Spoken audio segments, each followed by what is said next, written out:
The storm battered fiercely against the rocky shore as Daniel Hart approached the old Cliffside Lighthouse. Perched on a lonely outcrop overlooking the ocean, the abandoned lighthouse had stood dormant for decades, shrouded in unsettling legends. Locals whispered of a solitary keeper who vanished mysteriously on a stormy night exactly 50 years ago.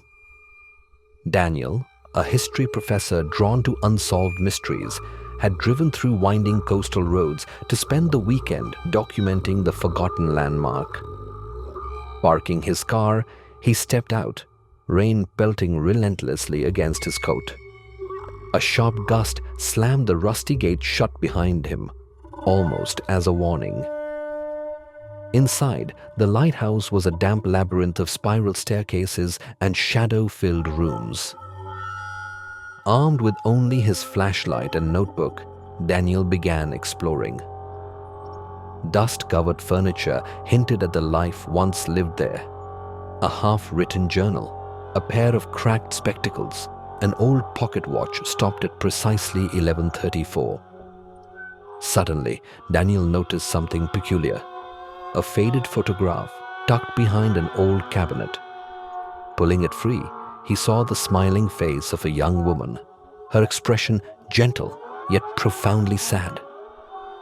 The back bore a cryptic inscription: "She waits for me at the storm's edge." Intrigued and unsettled, Daniel ascended the narrow stairs to the lantern room, where wind howled through shattered windows. The view from the lighthouse was both terrifying and magnificent. Angry waves crashed against the cliffs, illuminated by flashes of lightning. He stood there, transfixed, until a sudden whisper echoed through the storm. "Daniel!" Startled, he spun around. He was alone, yet the voice had clearly spoken his name. A chill crept down his spine. He aimed his flashlight around, the beam catching a hidden door set into the wall. Strange, he hadn't noticed it before. Pushing open the secret passage, Daniel descended into darkness, heart pounding. The stone stairs led him down into a subterranean cavern beneath the lighthouse. There, in the shadows, stood a small boat gently rocking upon dark waters, as if waiting patiently. Approaching carefully, Daniel saw someone sitting silently inside the boat. A figure cloaked in an old lighthouse keeper's coat, face obscured by a wide-brimmed hat. Daniel's breath caught. "Who are you?" he asked. Slowly, the figure lifted his head, revealing an elderly face with deep-set, sorrowful eyes. He spoke softly. "I've been waiting for you." "You're here to replace me." Daniel stepped back, fear rising. "Replace you? What do you mean?" The keeper smiled sadly.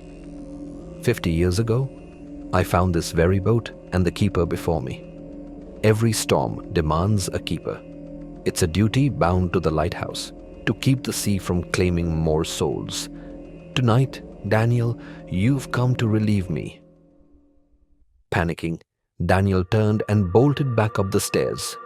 But each turn of the spiral staircase brought him inexplicably back down, returning him again and again to the keeper and the boat.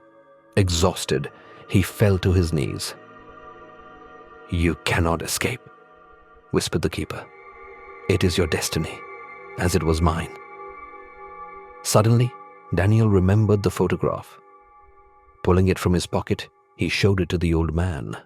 The keeper's eyes filled with tears. "My beloved Eleanor, she waits beyond the storm. I could never join her until another took my place." Understanding dawned upon Daniel. It was not imprisonment, but sacrifice. Guarding a cursed lighthouse, forever lost between the worlds of the living and the departed. Accepting his fate, Daniel stepped slowly into the boat. As he did, the old keeper rose, handing Daniel the pocket watch frozen at 11:34. "Welcome, keeper," he said softly, stepping onto dry land for the first time in decades. In an instant, the cavern vanished. Daniel was alone, gently rocking on endless stormy seas, awaiting another storm, another soul. Time stood still at 11:34.